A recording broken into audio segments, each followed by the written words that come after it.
دل قصه دل با که بگویم، چاره غم است که بجویم. دل به خدا مهر و وفا از کس ندیده، در غم او دل چه کشیده. دیده برم منتظرم تا او بیاید، تا که مگر غم به سر آید. قسمت من در این جهان در دو بلا شد، که دلم از غصه رها شد. دل چه کند در غم او غیر صبوری، می کشدمی دوری.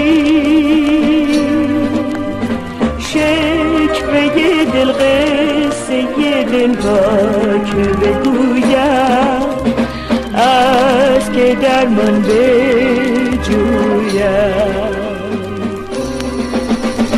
دیده برم منتظرم تا او بیاید، تا که مگر غم به سر آید. قسمت من در این جهان درد و بلا شد، که دلم از غصه رها شد.